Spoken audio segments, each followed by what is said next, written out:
नमस्कार। स्थानीय निर्वाचन विशेष कार्यक्रममा यहाँलाई हार्दिक स्वागत छ। म युवराज नेउपाने। वैशाख 30 गते सरकारले स्थानीय तहको निर्वाचनको मिति घोषणा गरेको छ। देशभर वैशाख 30 गते एकैसाथ स्थानीय तहमा निर्वाचन हुँदैछ।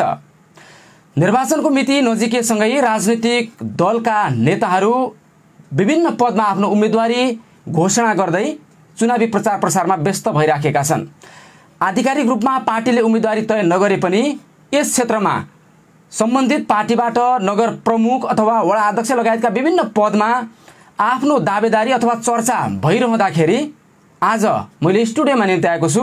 नेकपा एकीकृत समाजवादीका यस क्षेत्रका प्रभावशाली नेता केन्द्रीय समितिमा पनि हुनुहुन्छ। लामो समयदेखि राजनीतिमा सक्रिय हुनुहुन्थ्यो। पार्टी विभाजनपछि उहाँ एकीकृत समाजवादीमा समाहित अथवा उहाँ पार्टीमा चाहिँ जानुभएको छ र कर्ण जैसीको चर्चा पनि यतिखेर बढिराखेको छ। लम्कीचुवा नगरपालिकामा यसअघि नै उहाँ मेयरको चर्चामा हुनुहुन्थ्यो नेकपा एमाले छँदा पनि। यद्यपि अन्तिम समयमा उहाँले टिकट पाउनु भएन। अहिले एकीकृत समाजवादीमा उहाँले लम्कीचुवा नगरपालिकाको मेयरमा टिकट पाउने प्रबल सम्भावना बढेको चर्चा परिचर्चा भइरहँदा के भइरहेको छ, अथवा उहाँ नगर प्रमुखको आकांक्षी हो कि होइन, नगर प्रमुख भइसके पश्चात यस नगरपालिकाले उहाँले कस्तो योजना बनाउनुहुन्छ, उहाँसँग के भिजन छ, सँगसँगै एकीकृत समाजवादीको धारणा के हो, गठबन्धन हुने कुरा पनि भइराखेको छ नेपाली कांग्रेस माओवादी केन्द्र लगायतका दलहरूसँग। त्यो गठबन्धनमा उहाँले के भूमिका खेलिरहनु भएको छ अथवा त्यो गठबन्धनको सम्भावना कति छ, के पहल भइरहेको छ, यिनै विषयमा कुराकानी गर्न मैले स्टुडियोमा निम्ति आएको छु। एकीकृत समाजवादीका नेता कर्ण जैसीसँग स्वागत छ यहाँलाई। धन्यवाद। अब ठ्याक्कै चुनावी तालमेलको प्रक्रिया कहाँ पुगेको छ, यहाँबाट सुरु गरौँ, त्यसपछि अन्य प्रक्रियामा जाउँला। अहिले हामी प्रतिक्रमण विरोधी आन्दोलनमा सँगसँगै उभिएका र यो देशलाई संविधान त अगाडि बढाउनुपर्छ र संविधान बमोजिम नै शासन व्यवस्था सञ्चालन गर्नुपर्छ भन्ने सोचका साथ लागेका राजनीतिक दलहरू कमसेकम यो दुईटा चुनावमा सँगसँगै जाउँ, सँगसँगै अगाडि बढौँ भन्ने ध्येयका साथ हाम्रा वार्ता संवाद प्रक्रिया चलिरहेका छ। गठबन्धन हुन्छ कैलालीमा अहिलेसम्मको अवस्था हेर्दाखेरि आजसम्मको हाम्रो प्रयत्न गठबन्धन हुनुपर्छ भन्नेमा छौँ। यो गठबन्धन कसैले अरूले सोचे जस्तो आफूलाई अनुकूल हुँदा गठबन्धन हुने, आफूलाई प्रतिकूल हुँदा गठबन्धन नहुने र कुनै पनि राजनीतिक दलको शक्तिलाई नजरअन्दाज गर्ने कुरा हो भने त्यसलाई सोच्नुपर्छ। त त्यही टिप्पणी सुनिराखेको छ कतिपय नेताहरूको। तपाईँले भनाइ आशय अहिले जो व्यक्त गर्नुभयो त्यही टिप्पणी सुनिन्छ, यसमा तपाईँ स्वीकार्नुहुन्छ? त्यस्तो नहुनु पर्थ्यो। त्यस्तो हो भने राजनीतिक कतिपय कांग्रेसका नेताहरूले त्यो कुरा भनिराखेका छन्, अनुकूल ठाउँमा आफ्नो अनुकूलतामा गठबन्धन गर्ने, अन्यथा सबै ठाउँमा गठबन्धन हुँदैन भनिराखेका छन्। सबै ठाउँमा हुन्छ कि अनुकूलताका आधारमा? सबै ठाउँमा भएन भने कहीँ पनि हुँदैन। यो यथार्थ कुरा हो। यथार्थ हो। तर उहाँहरूको टिप्पणी त्यो सुनिराखेका छ, तपाईँहरू सबै ठाउँमा गठबन्धन हुनुपर्छ भन्ने हो। होइन, हाम्रो गठबन्धनको उद्देश्य भनेको कुन राजनीतिक दल जित्ने कि नजित्ने भन्ने प्रश्नै होइन नि। हाम्रो प्रश्न, हाम्रो बुझाइ, हाम्रो सोचाइ भनेको के हो भने यो देशमा जसरी हिजो हामीले 62-63 सालको आन्दोलनमा जुन शक्तिलाई परास्त गऱ्यौँ, त्यो शक्ति र विशेषतः 2074 सालपछि हामीले जुन सरकार निर्माण गऱ्यौँ, जुन संविधान त चल्नु पर्थ्यो त्यो संविधान त चलेन र त्यसले संविधानलाई प्रतिकूल हुने गरी संसद विघटन गर्ने, देशलाई पश्चिमी कुरातिर धकेल्ने कुरामा जो लाग्यो त्यसको विरुद्धको हाम्रो आन्दोलन हो। हामी सत्तामा जाने कि नजाने, हामी कुर्सीमा जाने कि नजाने भन्ने प्रश्नै होइन। यो कसैले लागेको छ भने, विशेष त हाम्रै गठबन्धनभित्रका मान्छेलाई लागेको छ भने त्यसबाट मुक्त हुनुपर्छ। यो यदि सबै ठाउँमा गठबन्धन भएन भने समाजवादीबाट एक्लै चुनावमा जान सक्छ भने हामी त चुनावमा जाने, पार्टी निर्माण गर्ने, संगठन निर्माण गर्ने र त्यसकारण त विद्रोह गरे हो। हामी के कसैले हामीलाई एक्लै जान सक्नुहुन्छ आजको दिनमा? सकिन्छ। त्यो आधार छ तपाईँहरूसँग? होइन, आधार भने के? आधार भनेको हामी के विश्वास गर्छौँ भने हामी नेपाली जनतामा विश्वास गर्छौँ, हामी हाम्रो विचार नीति सिद्धान्तमा विश्वास गर्छौँ, हामी हाम्रो लगाममा विश्वास गर्छौँ, हामी हाम्रो गराइमा विश्वास गर्छौँ। हामीले हिजो यो पार्टी निर्माण गर्दा कैलालीमा गरेको भूमिकालाई निर्माण गर्छौँ, हामी अहिले पनि दाबी गर्छौँ। समाजवादीको संगठन छैन भन्नुभएको छ एमालेको नेताहरूले, जिरोमा तपाईँहरू त सुन्ने आउँछ भन्नुभएको छ। केपी ओलीको भाषण सुन्नु भएको छैन? यो त एमालेहरू वा केपी ओलीको राजनीतिक छटपट हो। तपाईँले हेर्नुभयो अस्ति मात्रै लम्कीचुवामा हामीले 252 मोटरसाइकलमा 504 जनाको साइकल मोटरसाइकल र्याली निकालेर देख्नु भएन? त्यो शक्ति प्रदर्शन गरे होइन हामीले? हामी छैन भने कसैले आकलन गर्न सकिन्छ र? धेरै मान्छेको त्यो सिट तपाईँहरू सुन्ने झाडपाके पार्टीको पहिलाको नेता केपी ओलीले भनेका सबै कुरा ठिक हुने हो भने यो देशमा अहिले पञ्चायत आइसक्थ्यो। यो देशमा अहिले हावाबाट बिजुली निस्किसक्थ्यो। अहिले तपाईँको हाम्रो सबै घरमा ग्यासको चुलो बलिसक्थ्यो, ग्यास प्याक्टेज बनिँदै भइसक्थ्यो। अनि तपाईँको अहिले पश्चिम पूर्व रेलमार्ग चलिसक्थ्यो, केरुङ दक्षिण रेलमार्ग चलिसक्थ्यो। अनि केपी ओलीका भनेका सबै कुरा ठिक हुनु भने त त्यो हामीले त्यस्तो लागेको छ र केपी ओलीका गराइ र भनाइमा, केपी ओलीको बुझाइ र गराइमा, केपी ओलीको जुन हिजोको घोषणापत्र र त्यसलाई लागू नगर्ने कुरा नै गलत हो र त्यस कारण हामीले विद्रोह गरे हो नि। तर तपाईँ एमालेलाई सिद्ध्याउन मात्रै गठबन्धन हो भन्ने तपाईँहरूको भनाइ हो। हामी एमाले सिद्ध्याउनु होइन, यो गलत बुझाइ हो। हामी कम्युनिस्ट आन्दोलनको पुनर्गठनका लागि हाम्रो विद्रोह हो। यो विषयमा किन भन्दाखेरि एमालेलाई जसरी पनि सिद्ध्याउनु पर्छ, केपी ओलीलाई तल लगाउनु पर्छ भन्ने अभिव्यक्ति सुनिन्छ। तपाईँहरूको गठबन्धन त्यो आधारमा हो। एउटा पात्र हुन्, केपी ओलीले कम्युनिस्ट आन्दोलनलाई जुन पर्थ्यो, जुन हाम्रो पार्टीको 9औं महाधिवेशनको फैसला पछि 9औं महाधिवेशनले अहिले उहाँले भने जस्तो समृद्ध सुकिनाको तत्कालीन पार्टीको 9औं महाधिवेशनको नारा हो। त्यसको अगुवाई गर्ने र त्यसलाई लेखन गर्ने काम त्यसको फरक पर्दा नै अहिलेको समस्या सिर्जना भयो। जसको नीति उसको नेतृत्व हुनु पर्थ्यो। तर प्राविधिक रूपमा जब केपी ओली नेतृत्व पाएको थियो र उसले जसरी त्यो नीतिलाई तल लैजानु पर्थ्यो, नीतिलाई जनतालाई बुझाउनु पर्थ्यो, नीतिलाई कार्यकर्तालाई बुझाउनु पर्थ्यो, त्यो नबुझाएर आडम्बरी ढङ्गले जुन उहाँ जानु खोज्नुभयो, घमण्ड गरेर जानु खोज्नुभयो, जुन दम्बका साथ जानु खोज्नुभयो, त्यसैले कम्युनिस्ट पार्टी दुर्घटना पर्या हो।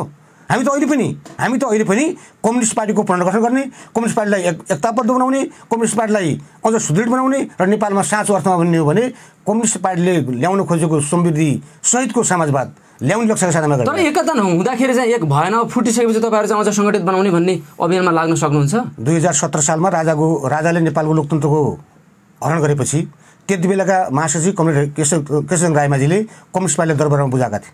त्यति बेला कमरेड पुष्पलालले विद्रोह गर्नुभएको थियो र कमरेड पुष्पलालले विद्रोह गर्दा नेपाली कम्युनिस्ट आन्दोलनले केही मान्छेहरूले कमरेड पुष्पलाललाई गद्दार घोषणा गरेका थिए, उहाँलाई देशद्रोही पनि घोषणा गरेका थिए। तर यदि पुष्पलालले त्यति बेला विद्रोह नगरे भए, पुष्पलालले त्यो आँट नगरे भए हाम्रा अहिलेका नेताहरू माधव नेपाल, झलनाथ खनाल, मुकुन्द उपाने, प्रदीप नेपाल लगायतका मान्छेले कोर्डिनेसन केन्द्र हुँदै सिपी मैनाली लगायतका मान्छेले माले निर्माण नगरेको भए, हामीले त्यो मालेको शक्ति आर्जन गरेको भए 62-63 वाम मोर्चा सहित काङ्ग्रेस एकताको सँगै जाने र नेपालमा लोकतन्त्र आउने कुरा हुँदैन थियो।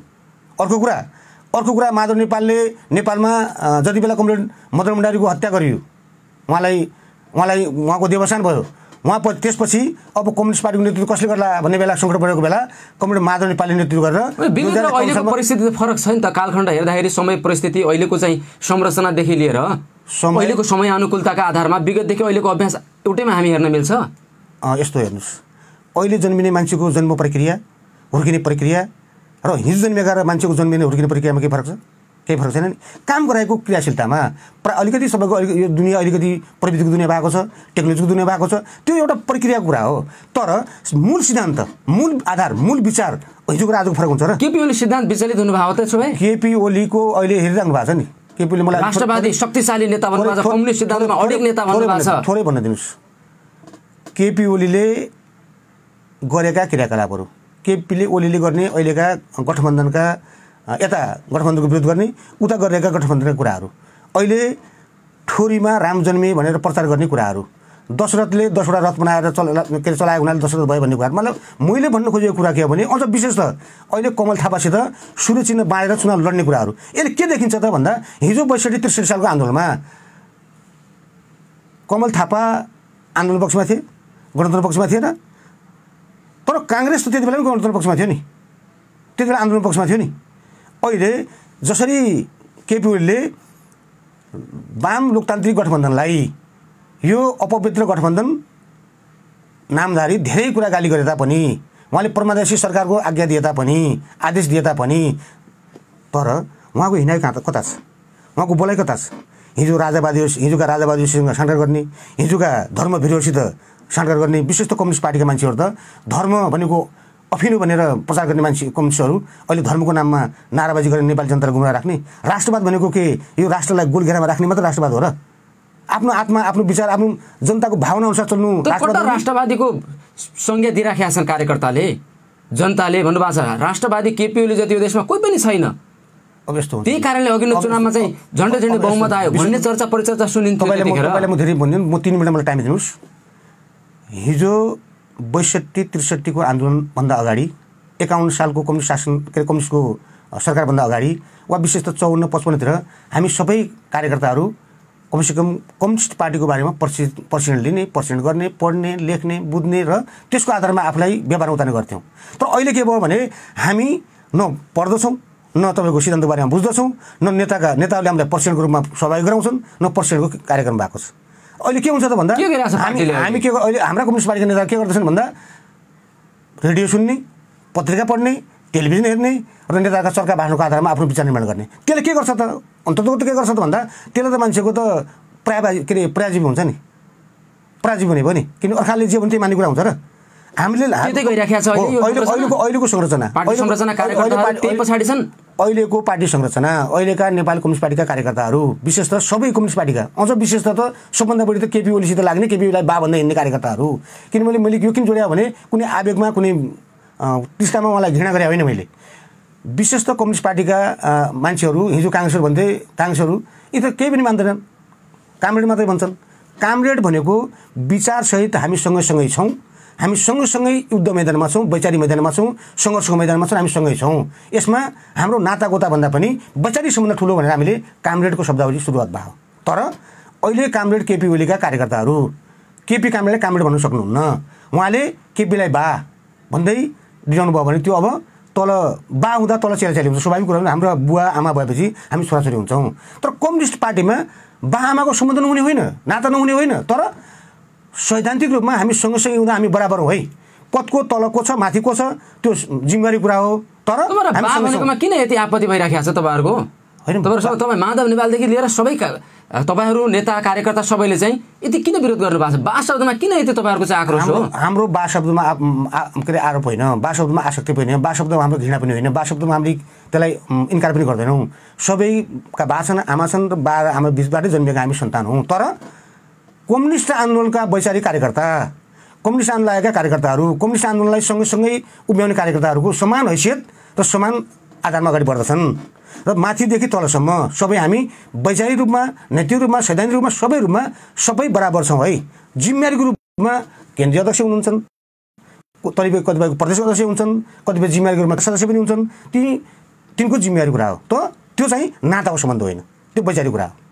अब अलिकति स्थानीय निर्वाचन विशेषमा केन्द्रित हौँ। यो स्थानीय निर्वाचन विशेष पनि कार्यक्रम पाउनु एकीकृत समाजवादीबाट लम्कीचुवा नगरपालिकामा मेयरको दावेदार, प्रमुख दावेदार तपाईँ हो। पार्टीले निर्णय गर्दा जो अगाडि आउँछ त्यही हो। तपाईँको आजसम्मको अवस्था के हो? होइन, म त पार्टीले निर्माण गरेको, पार्टी निर्माणका लागि कार्यकर्ता, पार्टीको विश्वास गर्ने कार्यकर्ता, पार्टीले जे भन्छ त्यो मान्ने कार्यकर्ता भए हुनाले पार्टीले मेयरमा लड तपाईँ भन्यो भने तपाईँ अगाडि तयार हुनुहुन्छ? म त पार्टीले दिएको जिम्मेवारी मैले धेरै ठाउँमा भन्ने गरेको छु। मेयर, वडाध्यक्ष, सदस्य, माननीय मन्त्री के बनाउँछ पार्टीले निर्णय गरेर म सबै कुरामा तयार छु। तर तपाईँ व्यक्तिको कुनै पनि धारणा छैन?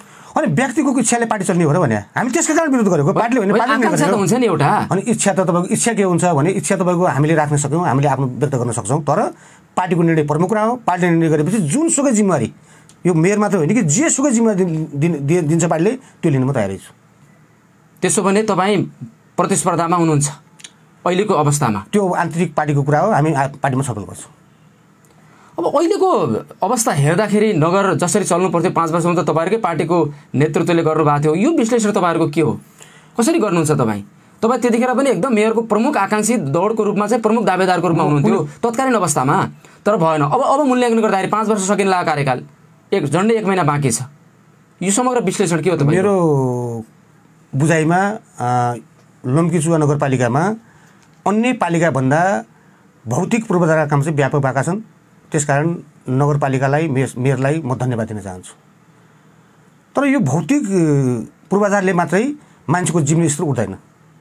विशेष त मैले भने के गरेको छु भने नेपाली जनतालाई माथि नउठाइकन, नेपाली जनताको जीवन स्तर माथि नउठाइकन हामीले कल्पना गरेको समृद्ध नेपाल, सुखी नेपाली, हिजो भनेका हाम्रो एमालेको 9 माध्यमिकले पास गरेको कुरा, अहिले हामीले भनेको लक्ष्य यात्रा समृद्धिको, लक्ष्य समाजवादको, त्यो दुईटै कुरा सफल हुन सक्दैन। त्यसकारण सबैभन्दा पहिले हामी नेपाली जुन जनता छन्, जुन तल छन् र जुन गरिबीको रेखामुनि छन्, जुन मिहिनेतका साथ अगाडि बढ्न सक्छन्, तिनको जीवन स्तर उठाउने कुरा प्रमुख हुनु पर्थ्यो।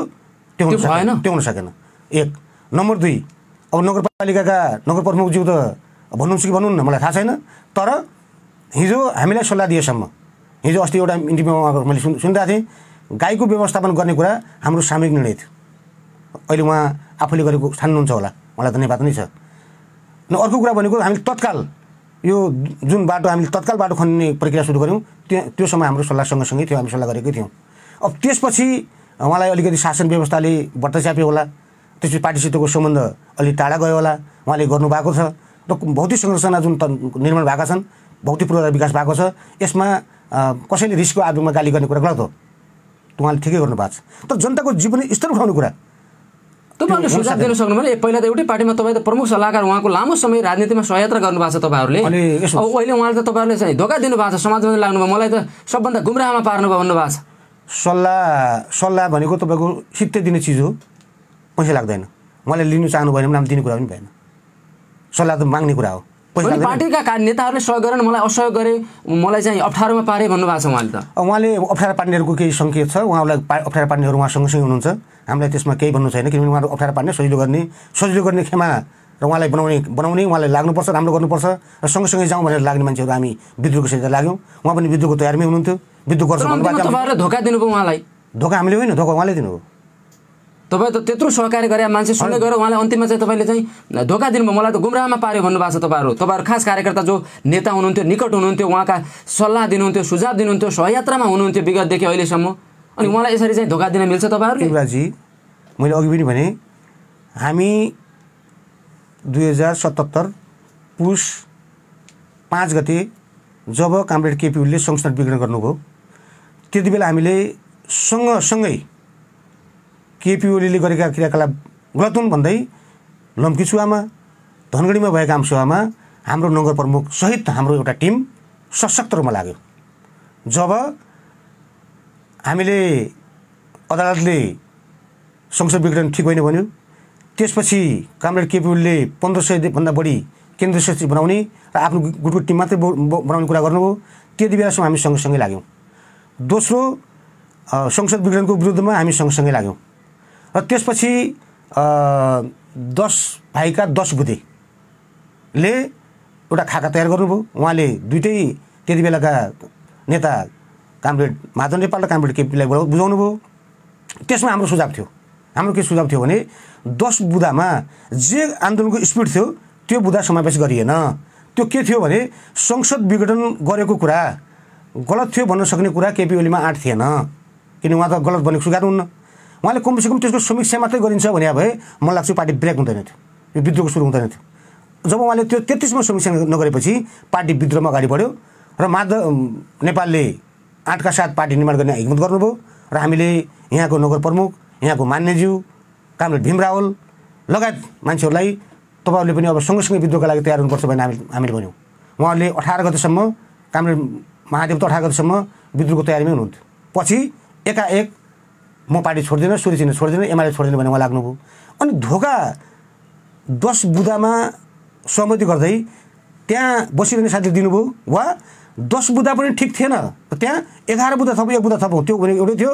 संसद विघटन गर्ने कुरा गलत थियो, त्यो गलत स्वीकारेपछि सँगै जानुपर्छ, किनभने पद कसले पाउँछ, कसो असुविधा हुन्छ भन्ने कुरा हामीलाई मतलब थिएन। तर कमसेकम कम्युनिस्ट पार्टीभित्र भएको गलतलाई गलत भनेर स्वीकार्ने आँट त गर्नु पऱ्यो नि। त्यसकारण उहाँलाई सोधे भयो नि, प्रतिकोण कहाँनिर सुध्रियो हो, कहाँनिर तपाईँको संसद विघटनको बारेमा केपी ओलीले स्वीकार गर्नु मैले सोधे भयो नि। उहाँको आलोचना, व्यक्तिगत आलोचना म त कसैको गर्दिनँ, किन म सैद्धान्तिक रूपमा सैद्धान्तिक बुझेर म कम्युनिस्ट पार्टी लागेको मान्छे हो र अहिले पनि म सैद्धान्तिक रूपमा मात्रै अगाडि बढ्छु। तपाईँ जे चाहिँ विवेक म ठिक गरेँ भनेर लागिरहेको छ, लामो यत्रो समय राजनीति गर्नुभएको छ तपाईँले। अनि मैले अहिलेसम्म गरेका सैद्धान्तिक कुराहरूमा म सैद्धान्तिक विचलन छैन, म सैद्धान्तिक विचलित हुँदिनँ। र जुन दिन यो कम्युनिस्ट पार्टीभित्र अहिले भइरहेको केपी ओली र केपी ओली मार्काहरूले संसद विघटन गलत थियो र हामी त्यति बेला गल्ती स्वीकार्छौँ भनेर अगाडि बढ्नुभयो भने माधव नेपाल मान्नुहुन्छ मान्नुहुन्न मलाई थाहा छैन, मेरो कैलालीका अध्यक्षहरू, मेरो यहाँका इन्चार्जहरू मान्नुहुन्छ मान्नुहुन्न मलाई थाहा छैन। त्यो कुरा स्वीकारेको दिन, पहिलो दिन म सूर्यको झन्डा बोकेर म जान्छु। तर त्यो स्वीकार्न तयार हुनु पर्यो। त्यो अवस्था आउने देख्नुहुन्छ तपाईँ? त्यो अवस्था आएन भने ढिलो चाँडो एमालेका धेरै मान्छेहरू बुझेर हाम्रो पार्टीमा आउँछ। तर तपाईँको कतिपय समाजवादीका पनि एमालेतिर गइराखेका छन् अहिले।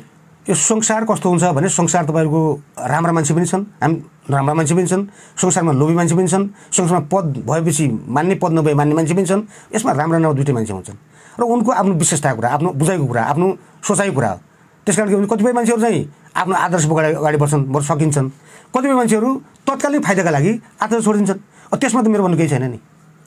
अब स्थानीय निर्वाचन आउँदै गर्दा अब गठबन्धनको कुरामा तपाईँले क्लियर गरिसक्नुभयो अघि, सबै ठाउँमा गठबन्धन पाउने सम्भव छ, नभए एक्लै पनि हिँड्न हामी तयार भएर बसिसकेका छौँ भनिसकेपछि त्यतातिर विषय नजाउँ। अब निर्वाचन आउँदै गर्दा एकीकृत समाजवादी यात्रा समृद्धिको लक्ष्य समाजवादको भन्नुभएको छ।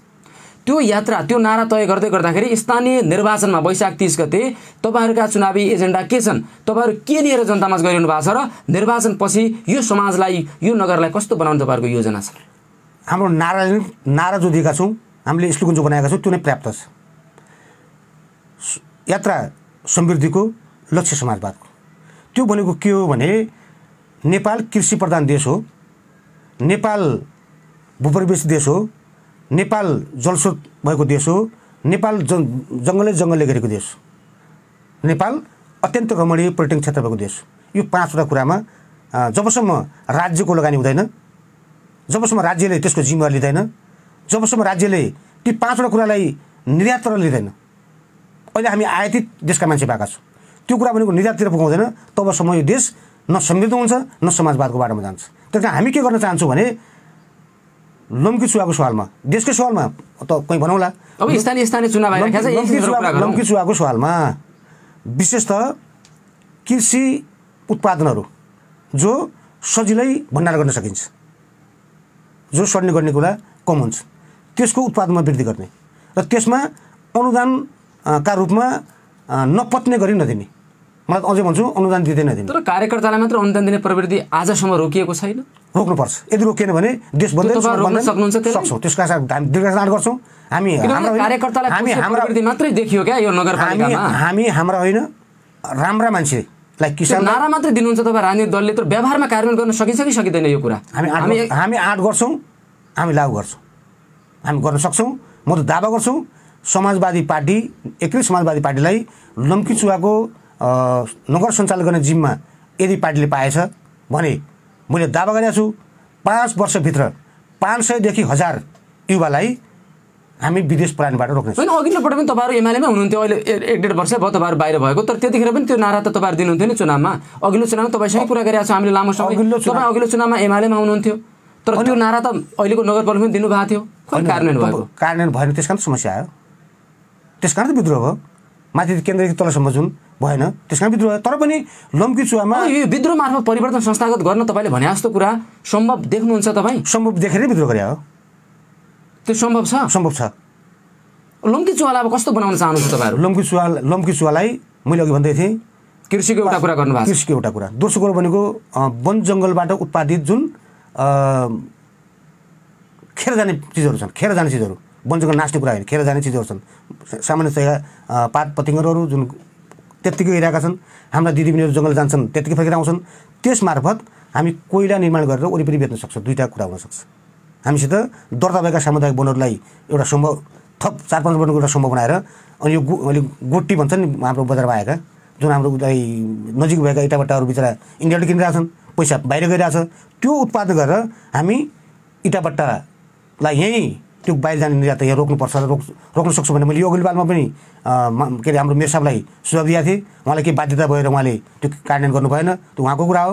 मैले त 3टा त्यो गोटी उद्योग लगाउँ र त्यसमा कमसेकम हाम्रा जङ्गलमा जाने दिदीबहिनीहरू आफ्ना गाई बाख्रामा हेरेर आउँछन् र दिनमा 100 रुपियाँ भए पनि त्यो घाँस दाउरा पात सडे गलेका चिडियाहरू त्यहाँ हाल्छन् र त्यसले कमाउँछन् र कमसेकम एकजनाले महिनामा 3000 आफ्नो काम छोडेर बेसी 3000 कमायो भने त्यसले जनताको जिम्मेवारी उठ्छ र त्यो मान्छे समृद्ध हुन्छन् र त्यति मात्रै भयो भने पनि हामी समृद्धिको बाटोमा अगाडि बढ्न सक्छौँ भने मैले सुझाव दिएको थिएँ। अब मेयर साहबलाई के समस्या भयो, कसरी कार्य गर्न सक्नु भएन, मैले अघि तपाईँहरू लागू गर्नुहुन्छ? अब निर्वाचनपछि हामी लागू गर्छौँ, अवसर आयो भने हामी लागू गर्छौँ। त्यो सम्भव छ? सम्भव छ। त्यो वैधानिक कुरा हो, कानुनी कुरा हो। त्यहाँ कानुनको बेरोजगारीको कुरा गर्नुभएको छ, धेरै समस्याहरू छन्, वैदेशिक रोजगारीका कुराहरू छन्, स्वरोजगारका कुराहरू पनि गर्नुभएको छ। अबको यात्रा, समाजवादको यात्रा अगाडि बढाउँदै गर्दा तपाईँहरूले एकीकृत समाजवादी पार्टीले अवसर यदि लम्की चुवामा तपाईँहरूले पाउनुभयो भने एउटा कृषिको कुरा गर्नुभयो, एउटा रोजगारको कुरा गर्नुभयो, शैक्षिक स्वास्थ्य लगायतका अन्य कुराहरूमा तपाईँहरू के गर्न सक्नुहुन्छ? शैक्षिक तपाईँको खास गरेर कुरा निःशुल्क शिक्षा पनि आज खोइ लागू भएन। आधारभूत तहसम्म शिक्षा स्वास्थ्य जनताले निःशुल्क पाउनुपर्छ। त्यो नारा मात्रै भयो। तर त्यो नारा मात्रै होइन, सरकारमा गइसकेपछि त्यसको परिस्थिति बुझेर त्यसको आकलन गरेर मात्रै घोषणा गर्नुपर्छ। हामी गर्न सक्ने कुरा मात्रै बोल्छौँ, नगर्न सक्ने बोल्दैनौँ। अहिले म मेरो पार्टी यहाँ नगरपालिकाको उम्मेदवारका प्रत्याशी मेरो पार्टीका साथीहरू पनि होला, म पनि हुनसक्छु, जो पनि होला। तर हामीले अहिले जनतालाई भ्रम छरेर एकत्रित गर्ने, भोलि केही गर्न नसक्ने ठाउँमा भयो भने हामी पनि 5 वर्षपछि त्यस्तै हुन्छौँ। त्यस कारण हामी के भनिरहेका छौँ भने अहिले गर्न सक्ने चिजहरू कृषिमा कुरा गर्न सकिन्छ, जुन मैले अघि भने सामान्य उद्योग खोलेर रोजगारमा जोड्न सकिन्छ। तर आधारभूत शिक्षा र आधारभूत स्वास्थ्यसम्म निःशुल्क गर्न सक्ने कुरा अहिले मैले भने त्यो चाहिँ अतियुक्त हुन्छ। योजना बनाएर हामी अगाडि बढ्न सक्छौँ। अब तपाईँ केन्द्रीय नेता पनि हो, समाजवादीको एकदम प्रभावशाली क्षेत्रको नेता। अब क्लियर सटिङमा जवाब दिनुहोस् है, हामीसँग समय सकिन लागेको छ। अब गठबन्धन भएपछि यदि सम्भावना भएपछि कहिलेसम्म टुङ्गिन्छ? यो के कुरा भइराखेको छ आजसम्मको परिस्थिति? 7 गते टुङ्गिन्छ। वैशाख 7 गते टुङ्गिन्छ। गठबन्धन हुने नहुने उम्मेदवार सबै कुराहरू 7 गते टुङ्गिन्छ। तपाईँहरूको 8 गते सबै पार्टीले उम्मेदवार फैसला गर्न सक्नुपर्ने हुन्छ, 9 र 10 गते मिलाउनु पर्ने हुन्छ, 11 गते तपाईँको उम्मेदवार दिने कुरा हो। अब 13वटा पालिका छन् कैलालीमा, 13 पालिकामै भागबण्डा हुन्छ कि वडा तहमा हुन्छ कि नगर, के हुन्छ यो खास भन्नुहोस्? हामीले 126 वडामै 13वटा पालिकामै समान हैसियतका साथ गठन हुनुपर्छ भनेर भनेका छौँ। र कसैलाई कम आकलन गर्ने, कसैलाई चाहिँ तपाईँको आफू धेरै माथि हो भन्ने कुरा हो भने त्यो अलग अलग चुनाव लड्न सकिन्छ। त्यसमा कुनै साथीसित आग्रह, कुनै राजनीतिक दलसित पूर्वाग्रह राम्रो छैन। हामी विशेष त हामीले अहिले अघि पनि भने समान हैसियत भएन भने तपाईँहरू गठबन्धन हुँदैन होइन, आफ्नो हैसियत अनुसार जान्छ। जस्तै कैलाली पालिका छ, हामी त्यहाँ एकदम कमजोर छौँ, हामी दाबी नै गर्दैनौँ। लुम्कीचुवामा हामी संगठन निर्माण गरेका छौँ, हामीले अस्ति पनि शक्ति प्रदर्शन गरेका छौँ। हामीले भनेका छौँ हाम्रो उपस्थिति दह्रो छ, त्यसकारण कम आँक्ने कुरा नगर्नुलाई भुल हुनेछ। यो हाम्रो लागि मात्रै होइन, समग्र प्रतिगमन विरोधी आन्दोलन लागेका राजनीति दललाई घाटा हुनेछ। र त्यसकारण हामी के भन्छौँ, लुम्कीचुवामा प्रमुख दाबी छ तपाईँहरूको? हाम्रो प्रमुख दाबी छ। अन्य स्थानीय तहमा कहाँ दाबी गर्नुहुन्छ तपाईँहरू? कति स्थानीय तह दाबी गर्नुहुन्छ? हामीले त अहिले के भनेका छौँ भने प्राविधिक कुरा टुङ्गिएको छैन। यद्यपि मोटामोटी पहिल्यै बोल्यो भने त्यो अलि बढ्दै हुन्छ। तर तैपनि तपाईँको घोडागोडीमा हामी राम्रोसँग निर्माण गरेका छौँ। तपाईँको चुरेमा हामीले राम्रोसँग निर्माण गरेका छौँ। तपाईँको गौरीगङ्गामा पनि हामी माओवादी सँगसँगै छौँ, काङ्ग्रेस त्यहाँ तल छ। के अरे गोदावरीमा पनि हामी सँगसँगै छौँ। धनगढीमा हामी कमजोर छौँ, कैलालीमा हामी कमजोर छौँ, टिकापुरमा माओवादी हामी सँगसँगै छौँ। तपाईँको त्यस्तै जोशीपुरमा हामी कमजोर छौँ। भजनीमा हामी माओवादी हामी जाँदा राम्रै छ, त्यहाँ काङ्ग्रेसभन्दा राम्रो हुन्छ। त्यसैले काङ्ग्रेसका साथीहरूले पनि कम्युनिस्ट पार्टी फुटिया छन् र हामी बोल्दैछौँ भने आकलन गर्नुभयो भने त्यो मलाई लाग्छ अहिलेको राजनीतिक जुन आन्दोलन र आन्दोलनको सोच हो, परिवर्तनको सोच हो, जुन स्थिरता कायम गर्ने कुरा हो र जुन प्रतिगमनलाई परास्त गर्ने कुरा हो, त्यसलाई उहाँले पनि बुझ्नुपर्छ। समग्रमा हेर्दा एकीकृत समाजवादीले 5 देखि 6वटा स्थानीय तहमा दाबी गर्छ प्रमुख रूपमा। हामीले त हिजोको मैले एउटा पेपर हेरेको थिएँ, 5वटा दाबी गर्नुभएको छ हाम्रा साथीहरूले। र म त्यो वार्तामा थिएन पनि, अस्तिको वार्तामा म थिएँ होइन। हामीले प्राविधिक कुरा अब 30 गतेबाट प्राविधिक कुरामा प्रवेश गर्छौँ। सैद्धान्तिक कुरामा हामीले गठबन्धन गर्ने कुरामा सहमति गरेका छौँ र सहमति भनेको समानताको आधारमा हुन्छ। अब गठबन्धन भयो भने कङ्ग्रेसले कम्युनिस्टलाई अथवा कम्युनिस्टले कङ्ग्रेसलाई रुखले कलमलाई भोट हाल्न सक्ने अवस्था हुन्छ यो नगरपालिकामा, यो क्षेत्रमा, यो जिल्लामा? राजनीतिमा स्थायी शत्रु स्थायी मित्र भन्ने हुँदैन। त्यो तपाईँहरू चाहिँ विश्वास गर्नुहुन्छ? कार्यक्रमिक रूपमा अगाडि बढ्ने कुरा हो, कार्यक्रमले निर्धारण गर्ने कुरा हो। र हामी रुखमा भोट हाल्दैमा काङ्ग्रेस हाल्ने होइन। इमान्दारीपूर्वक तपाईँको कार्यकर्ताले भोट हाल्छन् रुखमा? प्रतिगमन विरुद्धमा लागेका सबै कार्यकर्ताहरू सबैले गठबन्धनले जहाँ जहाँ निर्देशन दिन्छ त्यो कुरामा तयार हुन्छ। यसका लागि तपाईँहरू तयार हुनुहुन्छ? एकदम तयार छ। यदि अन्तिम बाहिर गठबन्धन भएन भने तपाईँहरू एक्लै चुनावमा जानु? विद्रोह गरेकै, हामी त विद्रोह गरेकै त्यसै लागि हो त। चुनावमा गएर जित्न सक्नुहुन्छ तपाईँहरू? स्थानीय जित्ने र हार्ने कुरा यस्तो, जित्ने र हार्ने कुरा के हो भने 2015 सालमा नेपाल कम्युनिस्ट पार्टीले 4वटा सिटमा जितेको थियो नि। 2048 सालमा कैलालीमा जम्मा हामीले गाविस 4वटा जित्या हो। 54मा तत्कालीन एमाले, 54मा हामीले बहुसङ्ख्यक गाविस जित्यौँ कैलालीमा। अनि चुनाव हार्ने जित्ने कुरा ठुलो होइन, सङ्गठन निर्माण गर्ने प्रमुख कुरा हो र वैचारिक रूपमा जनतालाई आफ्नो विचार दिने प्रमुख कुरा हो। विचार प्रमुख कुरा हो। सङ्गठन चुनाव जित्दा त कति जित्नुहुन्छ? अहिले भागा 74 शाखा भागा हाम्रो नगर प्रमुख गाउँपालिका अध्यक्ष मान्यज्यूको त कार्यविधि सकेन त? सक्यो नि। हामीले पनि यसपालि जित्यो भने पनि 5 वर्ष सकिने नै हो नि। तर विचार सङ्गठन नीति कहिले सकिँदैन। त्यस कारण हामी विचार नीति र सङ्गठन आधारमा अगाडि बढ्ने पार्टी भएको कार्यकर्ता भएको हुनाले हामी सङ्गठन निर्माणका लागि विद्रोह गरेका हौँ। सङ्गठन निर्माणका लागि हामीले यो चुनावलाई प्रयोग गरेका छौँ। हामी पहिलो कुरा हाम्रो सङ्गठन निर्माणको कुरा हो। तर त्यो भनिरहँदा पनि समानताको आधारमा समान स्तरमा हामी गठबन्धनको पक्षमा छौँ। हामी गठबन्धनले दिएका सबै निर्देशन मान्न तयार छौँ र प्रतिगमनकारी शक्तिलाई यो फेरि पनि तपाईँको एमाले लक्षित मात्रै होइन।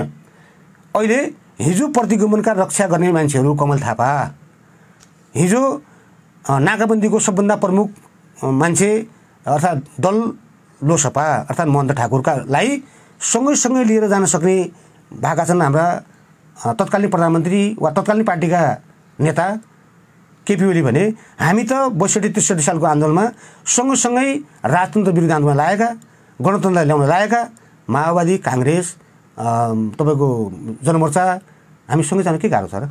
के गाह्रो छैन। हस्, समय र संवादका लागि धेरै धेरै धन्यवाद। आदरणीय श्रोता, उहाँ हुनुहुन्थ्यो एकीकृत समाजवादीका नेता कर्ण जैसी। आसन्न स्थानीय निर्वाचनमा अहिले भइरहेको गठबन्धनको प्रयास सँगसँगै एकीकृत समाजवादीको धारणा, चुनावी एजेन्डा लगायतका विषयमा केन्द्रित रहेर कुराकानी गर्यौँ। आजका लागि स्थानीय निर्वाचन विशेष कार्यक्रमको श्रृङ्खला यति नै। भोलि अर्का पार्टीका नेता र त्यो धारणासहित उपस्थित हुनेछौँ। प्राविधिक मदन साईलाई धन्यवाद। युवराज न्यौपाने बिदा हुन्छु। नमस्कार।